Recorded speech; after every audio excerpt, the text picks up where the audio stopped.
목요일 날 저녁에 예수님께서 우리 전통적으로는 잡히시고 그리고 밤새 고문을 당하셨습니다.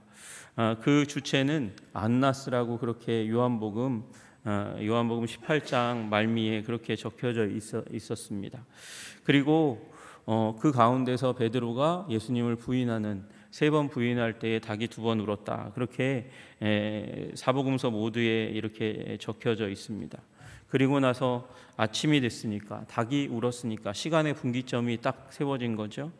그리고 나서 예수님은 이제 가야바의 재판장에 서십니다. 마가복음이 가장 간단하게 쓰여져 있습니다. 오늘 1절부터 20절까지 예수님께서 재판 받으시는 과정에 대해서 쓰여져 있는데 제일 간단하게 쓰여진 것이 마가복음입니다.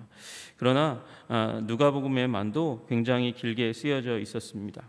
산헤드린이 아침에 다시 소집되어서 그래서 예수님이 다시 재판 받으십니다. 물론 지금 마가는 굉장히 간단하게 쓰고 요한은 심지어 이 일이 일어나지 않은 것처럼 바로 이 빌라도에게 끌려간 것처럼 그렇게 쓰여져 있습니다.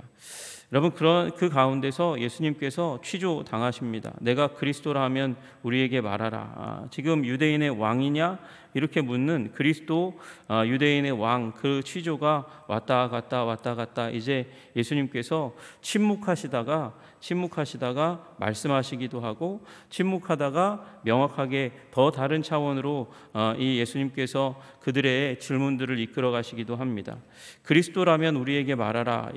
지도자들이 그렇게 얘기할 때 예수님께서 내가 말하지 않겠다. 내가 말할지라도 너희가 믿지 않을 것이고, 내가 심지어 물어도 예수님께서 내가 그리스도가 아니라는 증거를 대봐라. 내가 그리스도이다라고 예수님께서 스스로를 드러내고 나타내는 질문을 해도 너희가 대답하지 않을 거다. 그렇게 말씀하세요.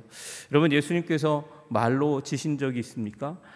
우리 인간의 지혜와는 다른 차원의 지혜를 가지고 계신 분께서 물음을 물으면 결코 그들이 대답할 수 없을 겁니다.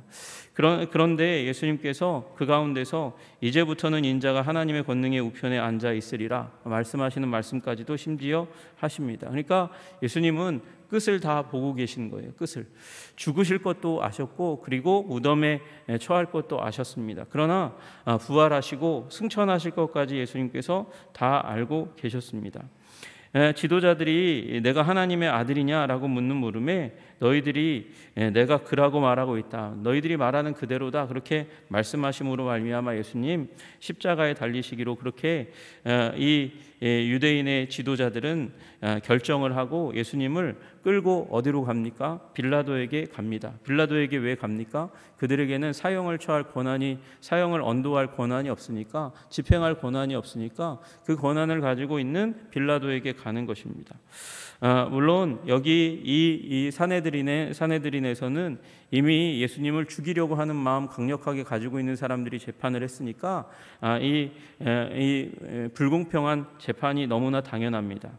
특별히 이 상황에서 마태는 27장 3절에서 10절에 걸쳐서 유다가 자신의 잘못을 깨달았다. 예수님이 무죄한 자라는 것을 깨닫게 되었고 무죄한 자를 판 것으로 가슴 아파하고 통탄하고 받았던 돈 은 30을 다시 돌려주고 그리고 자살하는 장면이 나오고, 그리고 이제 예수님을 판 값으로 그들이 유다에게 준 것이기 때문에 사람을 죽이라고 이제 거래한 돈이잖아요. 그러니까 성전 금고에 두면 안 된다. 그래가지고 그것을 가져다가 이제 토기장에 밭을 사고 거기에 나그네 오고 가다가 갑자기 이제 길에서 죽게 된 그 사람들을 장사하는 묘지를 샀다. 그 내용이 마태복음에 나옵니다. 예수님이 그리고는 빌라도의 재판정에 보내졌습니다. 이 요한복음 18장 28절은 이 가야바의 재판정에서 이 예수님을 관정으로 끌고 갈 때가 아직 새벽이라고 이야기하고 있습니다. 아주 이른 아침부터 끌고 갑니다. 끌고 가가지고 예수님을 그 빌라도의 관정에 들어가게 만듭니다. 근데 문제는 뭐예요? 유대인들은요, 여기 마태나 마가에는 명확하게 나오지 않지만 여러분, 이 요한복음에는 이들이 안에, 이 빌라도의 관저 안으로는 들어가지 않았다 그렇게 쓰고 있어요. 왜요? 유월절 음식 먹기에 적합한 거룩한 자로, 정결한 자로 계속해서 자기 자신을 유지하기 위해서. 이방인의 처소에 들어가면 자기들이 부정하게 되고, 부정하게 되면 유월절 음식 못 먹으니까. 그러면서 말은 섞어요. 그래가지고 빌라도가 귀찮게도 번거롭게도 예수님은 안에서 신문하고, 그리고 그 예수님이 보이는 그곳에서 이 유대인들은 예수님을 향해서 정죄하고 빌라도에게 소리 지르는 일들이 일어나게 됩니다. 여러분, 그래서 원수의 목전에 예수님이 지금 계신 것이죠. 그 가운데 이 유대의 지도자들을 향해서 빌라도가 무슨 일로 이 사람을 고발하냐 이렇게 얘기합니다. 무슨 일로 고발했어요? 요한복음 18장 30절에는 뭐라고 얘기하냐면 이 사람이 행악자가 아니었으면 고발하지 않았을 것이라고 이야기합니다. 행악자가 아니면 고발하지 않는다. 거짓입니다. 행악자라고 이 행악자라는 단어가, 여러분, 우리가 사실은 강도가 우리 강도 사이에 예수님께서 계실 때에 내가 오늘 나와 함께 낙원에 있으리라 예수님께서 말씀하셨던 그 강도들을 이제 복음서의 기자들은 행악자라고 얘기합니다. 행악자는 그냥 단순히 악한 일을 행한 사람들이 아닙니다. 행악자라는 말은 우리 오늘 마가복음 15장 7절에 나와 있는 대로 밀란을 꾸미고 그 밀란 중에 살인하고 체포된 자들을 행악자라고 얘기하는 겁니다. 그러니까 여러분, 좋게 얘기하면 우리 이제 무력을 통해서, 무력을 가지고서라도 애국 운동, 민족 회복 운동을 일으키는 사람들이 그들 로마 군병들에게는, 로마 정부에게는 행악자가 되는 것이죠. 여러분, 이 행악자들 가운데 한 사람들이 바로 이 양편에 있었던 강도들이고, 또 오늘 이제 이야기에 또 혜택받은 한 사람 바라바라고 하는 사람들이 바로 그와 같은 사람들입니다. 로마 정부를 향해서 반감을 가지고 있었던 사람들이 있어요. 열심당원이라고 하는 사람, 그 사람들은 단검을 가지고 언제든지 무력을 저지를, 그리고 사람들을 해칠 그런 준비를 하고 있었던 사람들입니다. 왜요? 이스라엘, 유대의 독립을 간절히 원했던 사람들이었기 때문에 그렇습니다. 그리고 심지어 이 유대의 명절들 가운데서는 이런 일이 종종 일어났습니다. 로마 사람들은 당연히 자기네들이 이 땅의 주인이라고, 우리가 정복했으니까 그렇게 생각하고, 심지어는 예배드리러 왔던 사람들에게 모욕스러운 행동을 함으로 말미암아 소요가 일어나게 만들고, 그리고 그 일들을 통해서 유대인들을 치는 일들도 수도 없이 많이 일어났습니다. 사건으로 일어났습니다. 그렇게 만약에 이제 소요 사태가 일어나면 그 가운데 가장 앞에 선두에 선 사람들, 심지어 물품을 빼앗은 사람들, 그 사람들을 행악자라고 얘기하고, 여러분, 십자가는 아무나 지는 것이 아닙니다. 이런 행악자들 중에서도 질 나쁜 사람들을 십자가에 못 박는 것이에요. 그런데 지금 유대의 지도자들은 예수님이 그만한 범죄를 하지 않았다는 것을 너무나 잘 알고 있음에도 불구하고 행악자가 아니었다면, 여러분, 예수님 자신에 대해서 증언한 것은 무엇입니까? 하나님의 아들 그리스도, 그 부분에 대해서만 긍정했을 뿐이에요. 여러분, 그런 말을 했다고 해서 십자가에 달릴 형벌이 아니라는 것을 유대의 지도자들도 너무나 잘 알고 있지만, 그러나 자신들의 세력을 가지고 밀어붙여서 죽여버리려고 하는 것이 지금 유대 지도자들의 의도입니다. 그러니까 이 재판은 불공평한, 사리에 맞지 않는 아주 악한 재판인 것이죠. 빌라도는 이걸 알고 있었습니다.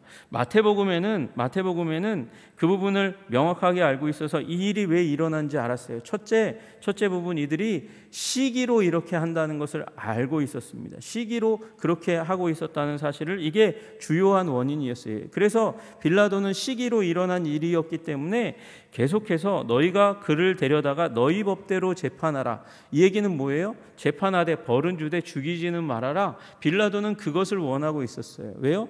시기로 일어난 일이기 때문에 이들이 지금 이 불합리한, 아주 불공평한 그런 고소를 했고 재판을 진행하려고 하는 것을 알았기 때문에 빌라도는 이걸 거절하기를 간절히 원했습니다. 두 번째, 빌라도는 이것을 거절하기를 원했던 또 하나의 이유가 있었습니다. 이건 다른 복음서에는 안 나오고 마태복음에만 나오는 내용입니다. 그건 그의 아내가 사람을 보내어서 그래서 정보를 주었기 때문입니다. 내가 어젯밤에 꿈을 꾸었는데 이 사람 때문에 아주 불편하고 어려운 꿈을 꾸었습니다.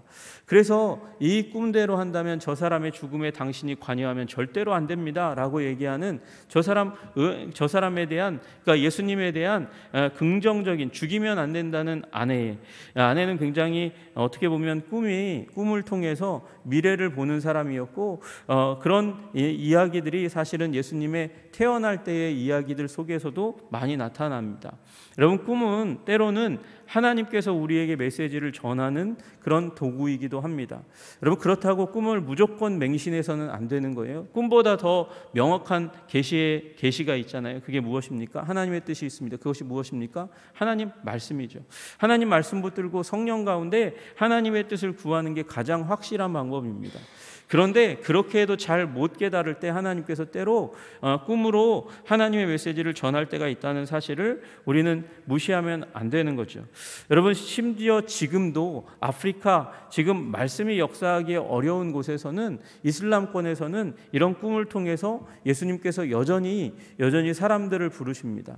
라마단 기간, 그러니까 이슬람의 기도의 기간 가운데서 이맘이 성경을 접할 수 없으니까 우리로 따지면 목사 같은 사람들이 예수님의 음성을 듣고 자신의 삶을 전적으로 변화시키는, 꿈 가운데 만나고 변화시키는 그런 일들이 일어나고 있다는 사실 우리 기억해야 합니다. 주님께서는 지금도 살아계시고 말씀하십니다. 여러분, 그리고 우리는 가장 강력한 하나님의 말씀의 통로요 도구, 이 성경을 가지고 있다는 우리 믿음과 확신을 가지고 성경 읽는데 하나님의 말씀을 분별하는데 에너지를 쏟으시는 여러분 되시기를 주님의 이름으로 축복합니다. 여러분, 그래서 이 빌라도는 세 가지 이유로, 시기 때문에, 아내의 조언 때문에, 그리고 아무리 생각해도 자기 자신은 예수님이 그만한 십자가를 질 만한 범죄를 한 일이 없기 때문에 돌려보내기를 원했습니다. 그러나 이 유대인들은 죽이려고 작정하고 왔잖아요. 우리에게는 사람을 죽이는 권한이 없다면서 이 재판을 계속해서 진행하라고 그렇게 이야기합니다. 그 가운데서 누군가가 이야기합니다. 누가복음 23장 5절에 그렇게 얘기했거든요. 무리가 더욱 강하게 그가 온 유대에서 가르치고 갈릴리에서부터 시작하여 여기까지 와서 백성을 소동하게 하나이다. 그렇게 딱 얘기하는 한마디를 딱 들었어요. 빌라도가 듣고 그래 이거다 그러고 생각하고, 그날 빌라도는 피하려고 어떻게 합니까? 그 갈릴리에서부터 왔으니까 나의 영토로부터 시작한 사람이 아니야. 누구에게? 헤롯에게 보냅니다. 그것이 누가복음에 나와 있습니다. 근데요, 헤롯은 아주 여우 같은 사람이거든요. 와서 보고 나서는 예수님이 이적 행하기를 바라면서 굉장히 반겼는데 예수님 침묵으로 계속 일관하십니다. 이 헤롯에게는 예수님 자신에 대한 메시지를 전혀 하지 않아요. 그리스도나 하나님의 아들이라거나 이런 말씀을 하지 않습니다. 여러분, 그러니까 이 헤롯이 굉장히 실망해가지고 군인들과 함께 조롱하고 빛난 옷을 입혀서 보냈다, 그렇게 되어 있습니다. 빛난 옷, 흰 옷을 입혀서 다시금 돌아왔고, 그리고 나서 다시 빌라도의 재판정에서 취조를 이어갑니다. 그게 6절부터의 내용일 겁니다. 그곳에서 이 빌라도의 주요한 목적은 예수님을 내보내고 싶었어요. 지금 유대인들이 얘기하는 대로 이 사람이 자기 자신을 유대인의 왕이라고 주장합니다. 우리에게는 가이사 외에는 왕이 없습니다. 왕이라고 자기 자신을 주장하는 자는 반란자입니다. 그러니 행악자입니다. 그러니 죽여야 됩니다. 그것이 이제 유대 지도자들의 주요한 논지였고 빌라도는 그 가운데서 놓아주기를 간절히 원했거든요. 내가 유대인이냐?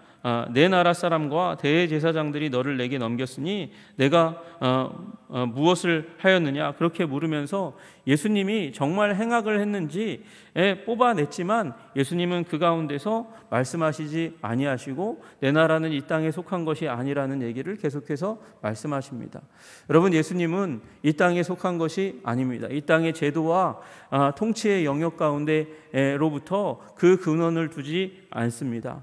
하나님의 나라는, 예수님의 나라는 예수님의 십자가와 부활의 그 근거를 두고 그 십자가와 부활이 우리의 심령 가운데서 믿음으로 작동할 때 거기에 하나님의 나라가 있는 것입니다. 여러분, 하나님의 그러므로 은혜와 우리들의 믿음의 응답이 있는 곳이 하나님의 나라인 줄로 믿으시기를 주님의 이름으로 축복합니다.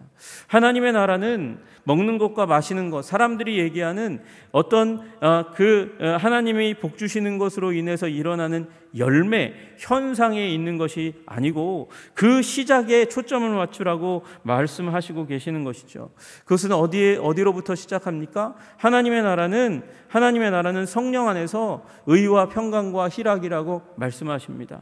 여러분, 그러므로 우리의 마음 가운데 예수님 십자가가 부여하시는 모든 은혜를 향한 믿음을 가지시기를 주님의 이름으로 축복합니다. 거기가 하나님의 나라의 시작입니다. 여러분, 지금 유대 지도자들이 계속해서 저지르고 있는 잘못은 무엇입니까? 구약 창세기부터 지금 예수님의 인생에까지 계시되고 있는 하나님의 나라, 그 하나님의 나라를 받아들이는 가장 중요한 본질적인 심령의 작동, 믿음을 전혀 발휘하지 않고 예수님을 향해서 시기와 미움으로 반대로 대응하고 있다는 것이죠. 여러분, 우리 예수님을 향한 믿음을 발휘하시는 여러분들 되시기를 주님의 이름으로 축복합니다.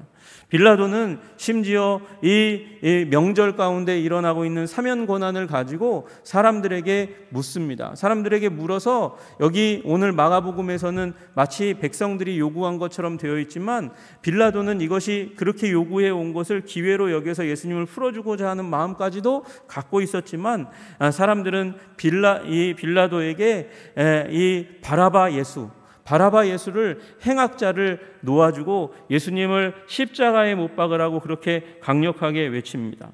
오늘 마가복음에는 마치 아주 간단하게 쓰면서 이제 그 판결이 나고 나서 예수님을 채찍질한 것처럼 그렇게 보이지만 요한복음에는 예수님을 채찍질해서 그리고 나서 끌고 와서 보라, 이 사람을 데리고 너희에게 나오나니 이는 내가 그에게서 아무 죄도 찾지 못한 것을 너희로 알게 하려 함이니라. 채찍질하고 나서 그렇게 데리고 나와서 내가 채찍질을 했음에도 불구하고 그는 아무 잘못도 얘기하지 않았고 나는 이 사람에게서 아무 잘못도 발견하지 못했다. 보라, 이 사람이로다. 심지어 가시관을 쓰게 하고 자색의 옷을 입히고 나서 보라, 이 사람이로다. 너희들이 지금 죽이려고 하는, 그래서 지금 가련한 처지에 굉장히 힘들고 어려운 육체적인 고통을 겪고 있는, 그래서 지금 상처나고 피 흘리고 있는 이 사람 내가 보기에는 무죄하다라고 얘기하는 거예요. 그럼에도 불구하고 유대인들은 힘써 애써 목소리를 드높여서 이 예수를 십자가에 못 박으라고 강력하게 얘기합니다.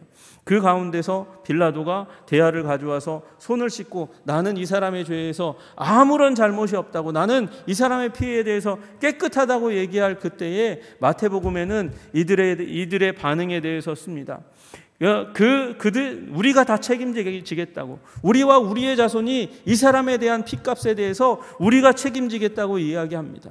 여러분, 우리 한 사람을 죽이려 할 때 미워할 때는 대가가 반드시 따릅니다. 그들이 말한 것 그것만으로가 아니라 하나님께서 이미 무지한 피에 대해서 하나님께서는 안타까워하시고 괴로워하시고 무죄한 자를 향한 긍휼과 사랑을 가지고 계시며 그리고 피 흘리는 자를 반드시 심판하시는 하나님이세요. 그게 어디에 나옵니까? 예수님이 무죄하게 죄 없이 부르실 것을 미리 말씀하신 우리 아벨, 예수님의 모델 아벨에 대해서 나오잖아요. 아벨이 죽었을 때 하나님께서 뭐라고 말씀하십니까? 그들의 피가, 그 아벨의 피가 부르짖는다고 이야기하잖아요. 여러분, 우리 사람을 힘들게 하고 어렵게 하고 괴롭게 하는 자리 가운데는 들어가지 말아야 됩니다. 왜요? 우리는 화목의 사람으로 부름받았기 때문입니다. 화평의 사람으로 부름받았기 때문입니다. 우리는 하나님께서 세상 가운데 보내어 구원하는 하나님의 도구로 우리를 부르셨기 때문입니다. 여러분, 구원하는 일에, 생명을 살리는 일에, 위로하고 격려하고 그리고 축복하는 일에 우리의 인생을 소모하시기를 주님의 이름으로 축복합니다. 그것이 하나님께서 우리들을 향하여 착하고 충성된 종이라고 부르실 그 근거가 되는 것입니다. 여러분, 우리의 삶이 우리 예수님의 길을 따라서 사랑하고 축복하고 생명을 나누어주는 그 길로 나아가시기를 주님의 이름으로 축복합니다. 여러분, 예수님은 이 죽음으로 넘겨지는 이 악한 자리 가운데서도 당당하셨습니다. 떨지 않으셨습니다.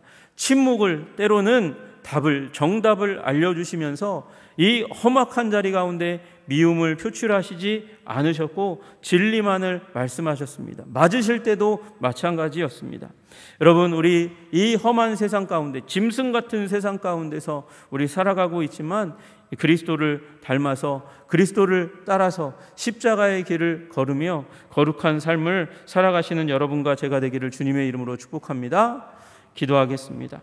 하나님 아버지, 예수님께서 우리 대제사장의 재판정에서 또 다시 빌라도의 재판장으로, 헤롯의 재판장으로, 또 다시 빌라도의 재판장을 오고 가면서 조롱받으셨고 맞으셨습니다. 채찍질 당하셨고 가시면류관을 쓰시는 장면을 우리가 보게 되었습니다. 주님, 예수님이 당하신 그 고난이 하나님 행악자가 전혀 아님에도 불구하고 시기에 미움에 의해서 일어났습니다. 주님, 그러므로 때로 우리가 시기와 미움에 사로잡힐 때 주님, 우리가 예수님을 못 박는 자처럼 되어 간 것은 아닌지 깨달아 알게 하여 주시고, 주님, 오직 예수님처럼 사랑과 축복을 세상 가운데 하나님 베푸는 자들이 다 될 수 있도록 주님 도와주시고 인도하여 주시옵소서.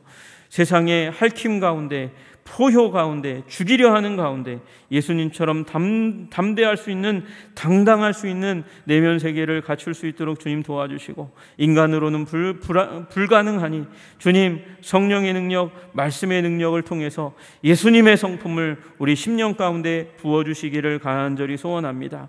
우리 예수님께서 아름다운 모습으로 서 계신 그것을 감사하고 우리도 주님 따라 아버지 미력 하나마 걸어갈 수 있는 자들 다 될 수 있도록 주님 도와주시고 인도하여 주시옵소서. 예수님 이름 받들어 기도드리옵나이다. 아멘.